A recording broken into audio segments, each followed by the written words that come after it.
Olá, ouvintes, eu sou o Felipe Speck e esta é a Hora do Oráculo. No embalo dos trabalhos do Hércules, hoje nós vamos contar um episódio interessantíssimo, o affaire entre o herói e a rainha Ônfale. É um mito que mostra a complexidade e a sofisticação do personagem Hércules e como ele representa muito mais do que esse homem bruto e tosco. Muito pelo contrário, você vai ver. E além disso, essa Hora do Oráculo vai ser um daqueles episódios memoráveis do Noites Gregas. No final, um ouvinte muito especial, o nosso mais novo querido amigo Thor, vai contar a história do Leão de Nemeia. Tá emocionante em todos os sentidos. Sem mais delongas, bom episódio! Curiosamente, na mitologia grega, os dois maiores exemplos de masculinidade, que é o Aquiles, o maior herói da Guerra de Troia, e o Hércules, que nós estamos acompanhando, são apresentados em episódios em que eles se vestem de mulher. Isso, como nós vamos ver, gera situações satíricas, cômicas, mas também levará, como veremos, a uma reflexão sobre a masculinidade grega. O caso de Aquiles, que será visto em detalhes quando virmos a saga de Troia, já foi apresentado nas aulas de mitologia na arte. A mãe dele, Tétis, a deusa, quando sabe pelo um oráculo que Aquiles morrerá na guerra de Troia, ela resolve escondê-lo. Ele é um jovem adolescente, mas é considerado o grande guerreiro que o exército grego espera. Seria, em termos modernos, o Neymar da guerra de Troia. E ela não quer que ele vá. Então, para conseguir escondê-lo, ela escolhe, muito espertamente, uma ilha, a ilha de Ciros, onde vive o rei Licomedes, que é um admirador da deusa, aliás, e que tem 50 filhas, só filhas. Ela se apresenta lá com Aquiles, totalmente emburrado, porque ela o vestiu de mulher, e diz ao rei Licomedes que gostaria de deixar ali a sua filha, que tem hábitos e gestos ainda um pouco toscos para uma moça, para que ela pudesse, junto com as 50 filhas do rei, aprender as artes femininas e a maneira de se comportar de uma donzela. O rei fica encantadíssimo por fazer esse favor para a deusa preferida dele e coloca o Aquiles vestido de moça, embora tenha 60 centímetros a mais de altura que todas as outras, e ombros largos também, coloca o Aquiles ali, esperando com isso escondê-lo da guerra. Nós vamos ver depois, mais tarde, como é que Ulisses vai descobri-lo, como é que vai fazê-lo se revelar e todas as consequências de um jovem, na força da idade, colocado no meio de um grupo de moças todas bonitas e alegres e interessadíssimas também em rapaz. Isso fica para depois.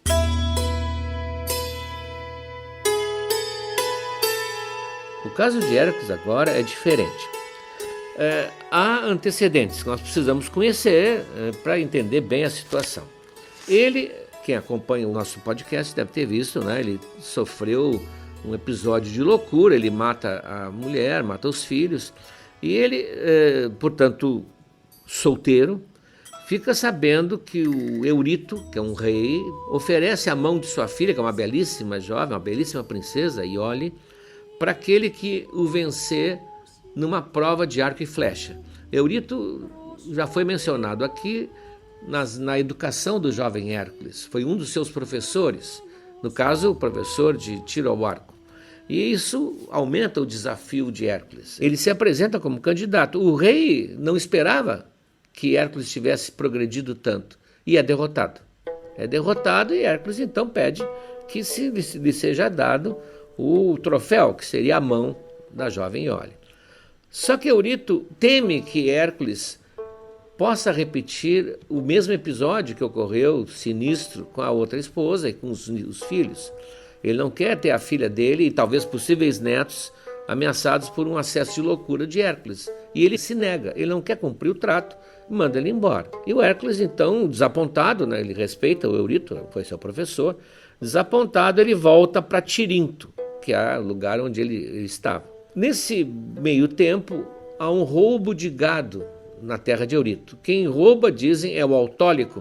Autólico é um descendente de Hermes, portanto um ladrão de linhagem genética, e que vai ser mencionado aqui quando estudarmos o caso do Sísifo. O Autólico é um ladrão famoso, um ladrão legendário, espertíssimo.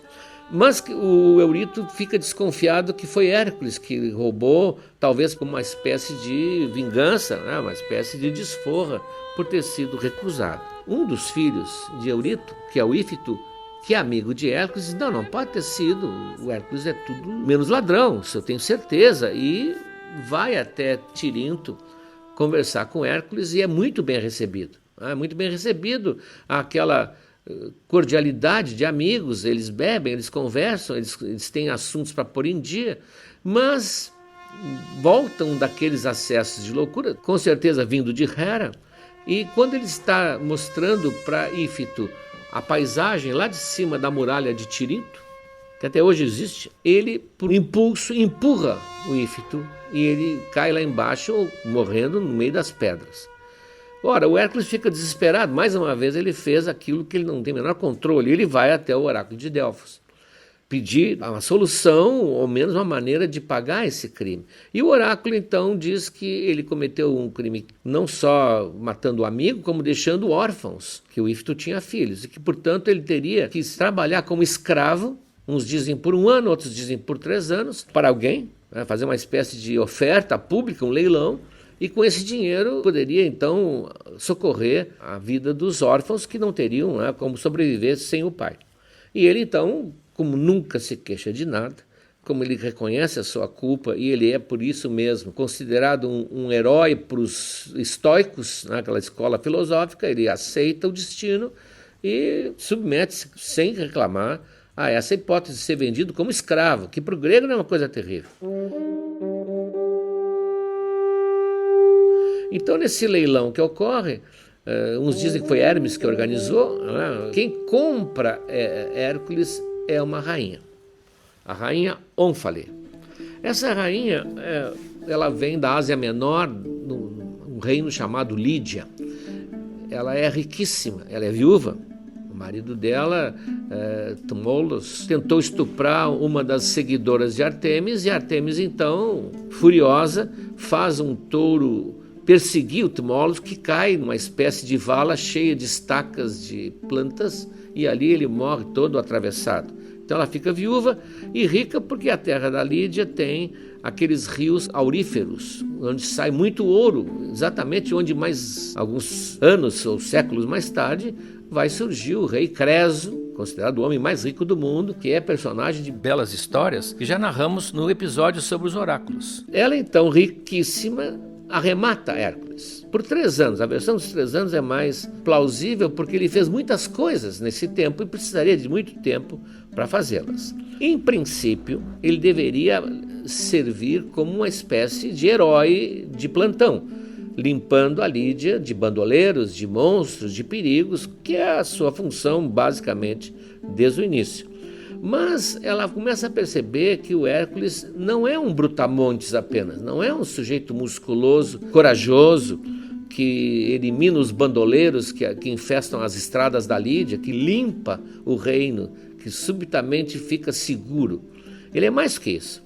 Ele é um sujeito sensível, além de ser, evidentemente, um símbolo sexual do passado. Desde aquele episódio da juventude, que já foi narrado aqui, em que ele dorme com as 50 filhas do rei Téspios. Uns dizem que foi tudo numa noite, outros dizem que foi uma por noite, outros dizem que foram 2. Bom, isso não importa, era uma proeza que ele realizou, tanto que um cínico disse que aquele seria o 13º trabalho de Hércules. Então, desde aquele episódio, ele tem uma fama que o acompanha, uma fama de atleta sexual. E a rainha, que é uma mulher extremamente sofisticada, e se interessa por esse lado de Hércules também. Alguns dizem que era esse o maior interesse que ela tinha quando comprou. Mas logo ela vai se afeiçoando a ele, e ele a ela, e eles terminam vivendo como marido e mulher. Têm filhos e vivem em total harmonia. Bom, um aspecto íntimo desse casal é que eles se dedicavam a jogos eróticos. E a Ônfale, por sugestão dela, é claro, costumava trocar de roupa com Hércules, o famoso cross-dressing.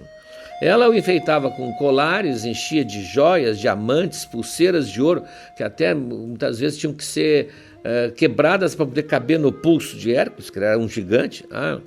e cintos cravejados de joias de prata, chales de cores vivas.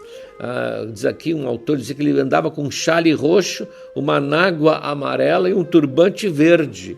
Portanto, a combinação também era uma combinação pesada. E ele se submetia alegremente a isso. Até porque, evidentemente, por trás tinha todo um preparativo para um relacionamento erótico. O Hércules se submetia voluntariamente e com boas expectativas. O Ovídio, que narrou isso também com grande prazer, porque o Ovídio é um dos autores da antiguidade que melhor escreveu e com muito mais precisão e vivacidade os jogos amorosos, tanto nas Metamorfoses, quanto na Arte de Amar, que tem um livro chamado Arte de Amar, quanto nas Heroídas. Né? Ele é digamos assim, o homem mais sábio nessa parte da antiguidade. Ele dizia que ela punha sobre os ombros delicados aquela pele pesada e rústica do leão de Nemeia e arrastava pelo chão a poderosa clava do herói, que ela não tinha forças para levantar. Claro que, evidentemente, que Ovídio está sendo malicioso aqui ao falar na atenção que a Ônfale dava ao porrete, a clava que o Hércules tinha. O dia era passado no ambiente feminino, seria assim, nos aposentos femininos, ele junto, acompanhando as damas de companhia. E como toda mulher da Grécia Antiga, Ônfale trabalhava no tear, tecendo ou bordando. Todas as heroínas aparecem assim, a Penélope aparece assim, a Helena de Troia aparece assim, a Medeia aparece assim diante do seu tear. Há todo um simbolismo, né, do tecido da vida que a mulher, no fundo, é quem faz. Então ali o Hércules ficava quase como um rinoceronte numa loja de louças, gigantesco, desajeitado, mas participando, tentando ajudá-la com novelos de linha, tentando ajudar com o fuso da roca de fiar, e desajeitado como ele era, e grande como ele era, fora de escala. Então, sempre que ele errava ou quebrava muita coisa, arrebentava o fio, ela então o castigava. Ela tinha umas chinelinhas de seda bordadas de ouro, então ela dava pancadinhas nele para castigá-lo. Sente-se aí realmente um relacionamento mais íntimo sendo realizado simbolicamente. Como dizia um poeta latino, o casal trocava suas roupas, seus atributos e seus papéis. Languidamente perfumado e enfeitado de adereços femininos, Hércules, de sua mão robusta, vai fiando a doce lã. Ora, pouco a pouco fui chegando na Grécia, na Ásia Menor, é próximo, mas não era a Grécia, foi chegando até a Grécia, uma notícia que o Hércules tinha abandonado a sua pele de leão e agora estava usando colares de pedraria, pulseiras de ouro, turbantes coloridos, cintos cheios de franja, uma vestimenta de mulher. Ele tinha se afeminado. Ele passava seu tempo, diziam, cercado de garotas lascivas, libertinas, e ele fiava, tecia lã como qualquer mulher da mitologia. E que tinha medo e tentava esconder, inclusive, quando cometia algum erro, porque ele temia que a sua dona, que era uma dona, o repreendesse e o castigasse com seu sapatinho, etc, etc. E o pior, dizia a notícia, ele aparentemente nem sentia vergonha. Então, isso espantava muito quem ouvia, porque, primeiro, um grego aceitar ser escravo, segundo, de uma mulher, terceiro, de uma mulher bárbara, ou seja, de uma mulher que não era grega, porque os bárbaros eram vistos pelos gregos como inferiores. É o mundo invertido, diziam alguns, o mundo virado de cabeça para baixo. Hércules terminou. Mas quem era a fonte dessas notícias? Não eram fake news, nós sabemos o que estava acontecendo lá. Talvez quem tivesse visto não entendia muito bem a ideia. Muitos autores antigos, inclusive, quando falam nisso, dizem que ele tinha se travestido. Não entendiam que era um jogo mútuo que aproximava bastante o casal. Não eram tão modernos assim. Mas quem levou essa notícia? Quem espalhou essa notícia? Isso é um episódio que serviu de tema para muitos pintores. Quem viu as aulas de mitologia na arte deve ter visto esse capítulo do Hércules e Ônfale, que tem dezenas de bons pintores que adoraram a cena que vai ser narrada agora. Um dia, o casal atravessa os vinhedos do antigo rei, do Tmolus, em direção a um templo de Diónisos. Eles estão se dirigindo lá para fazer uma cerimônia, um sacrifício em homenagem ao Diónisos. E ela estava vestindo uma roupa, um manto, de um vermelho vivíssimo, bordado de ouro, portanto espetacular, se destacando na paisagem verde dos vinhedos. O cabelo estava ondulado e o Hércules, ao lado dela, no seu papel, acompanhava, segurando sobre sua cabeça, uma sombrinha. O sol era forte, uma sombrinha também vermelha, toda bordada de ouro. Então, esse quadro, essa imagem de Ônfale é vista lá em cima da colina por olhos que não deviam tê-la vista.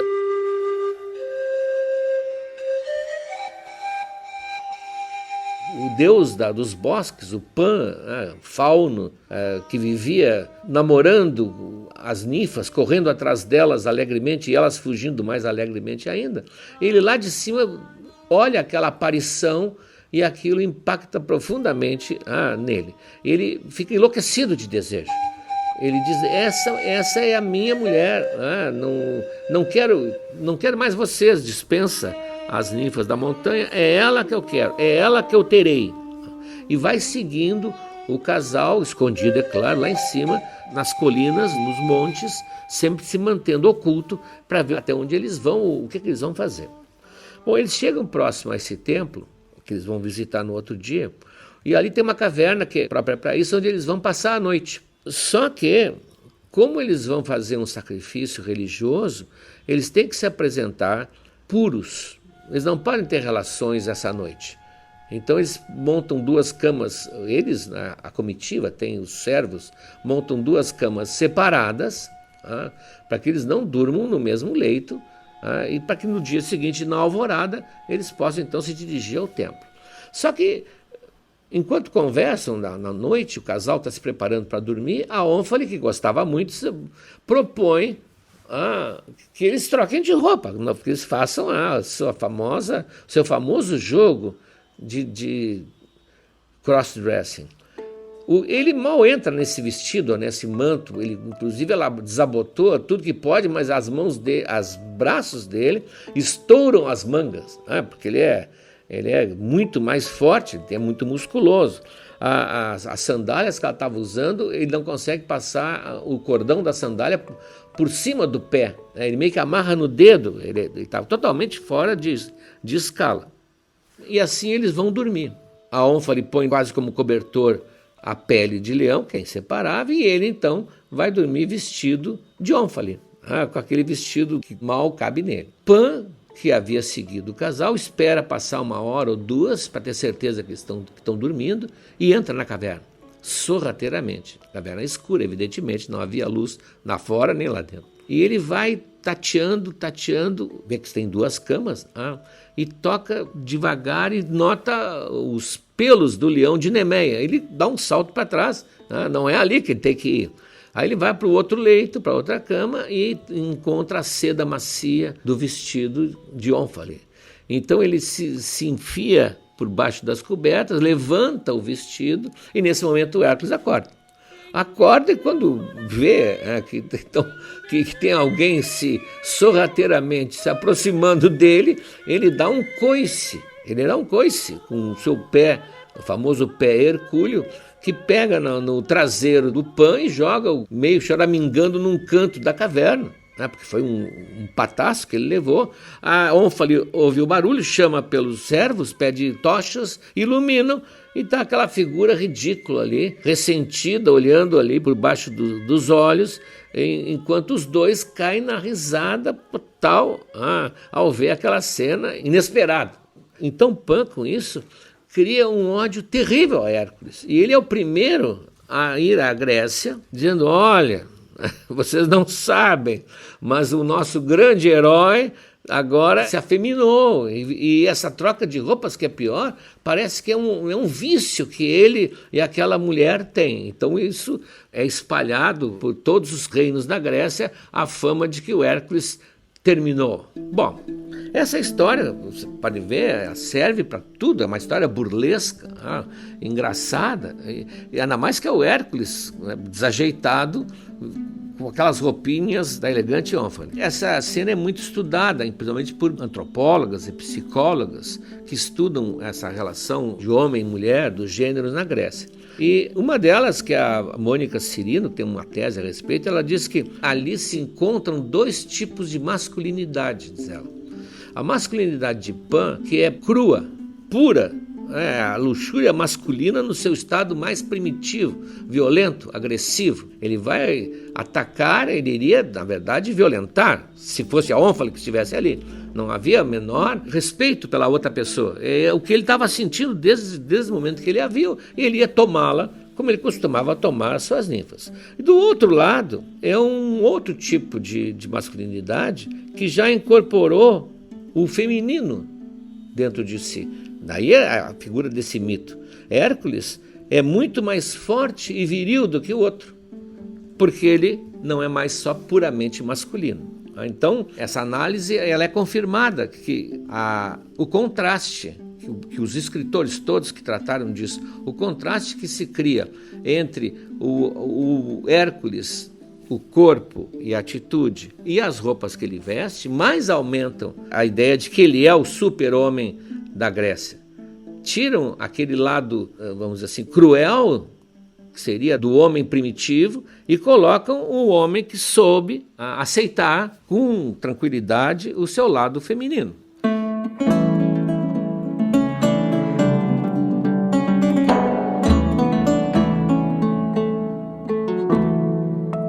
Antes de terminar, eu gostaria de mostrar a vocês um presente que o Felipe e eu recebemos. Nós recebemos muitas manifestações de apreço, de carinho, de simpatia de vocês, e a essa altura, até um comentário nosso aqui, nós temos que agradecer ao Olimpo que nos abençoou com os melhores ouvintes do mundo. A gente forma uma comunidade, a Noites Gregas, aos pouquinhos foi formando esse grupo grande de pessoas que se interessam pelas mesmas coisas, que se encantam com a mitologia, que compartilham esse amor pela Grécia, evidentemente a Grécia mitológica, a Grécia antiga. Pois no meio de tudo isso, no meio desse jardim, dessa floresta de pessoas que nos acompanham, surgiu uma plantinha nova. Uma mãe nos enviou um trabalho do seu filho, pequeno Thor, que vai ser mencionado aqui algumas vezes. Ele é um menino de 6 anos, entusiasmado por mitologia, já ouviu várias vezes o Noites Gregas, maratona o Noites Gregas, e resolveu fazer para o colégio o seu podcast, narrando as aventuras, os trabalhos de Hércules. Ele tem uma falinha encantadora, ele troca letras, que é mais bonitinho ainda, mas tem uma garra, um entusiasmo e uma capacidade narrativa que mostra que aqui surgirá um grande narrador.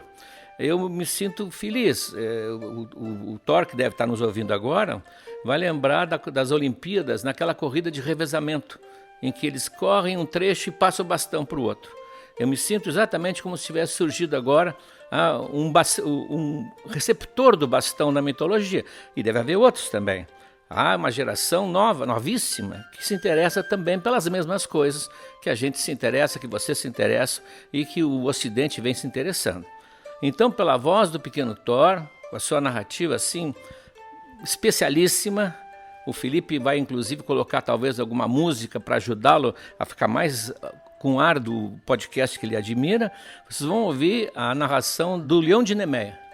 O Leão de Nemeia, pela versão dele, aí vocês vão entender porque há tantas versões cada mito, a versão então do nosso amigo e talvez futuro colaborador daqui a muitos anos, Thor.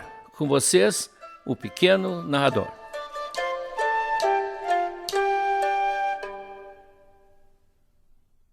Oi pessoal, hoje a gente vai continuar os 12 trabalhos de Hércules. Então, o Leão de Nemeia, tá? Então, bom episódio.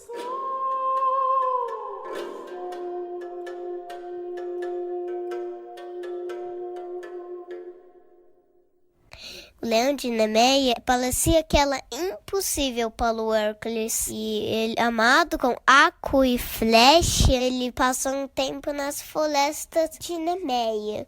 E daí ele encontrou um rastro que levava na caverna onde o leão se escondia. E daí ele viu uma caverna e daí ele viu ossos de animais e pele de seres humanos que o leão comia, dos caçadores e dos animais e cavalos. E daí no fundo da caverna ele conseguia ouvir a respiração do animal. Hércules avistou o animal sobre uma rocha e atirou uma de suas flechas contra a cabeça do animal. Furioso, o leão soltou um enorme rugido que os dois pularam. O leão soltando suas garras, pronto para o ataque, e o Hércules preparando sua poderosa clava. E Hércules atingiu sua clava contra a cabeça do leão. Resistindo, o leão enfiou as garras contra o seu adversário. Hércules, ainda resistindo, partiu para o ataque. Sabendo que suas armas são inúteis, partiu para um golpe poderoso que não precisava de nenhuma arma. Ele estrangulou o leão até nenhum pulmão funcionar. E daí, usando as próprias garras, arrancou o couro do leão. E quando Euristeu viu, avistou que Hércules, vestido da pele do leão, com medo de sua vida acabar, escondeu em uma jarra de bronze. E assim, Hércules cumpriu o seu primeiro trabalho.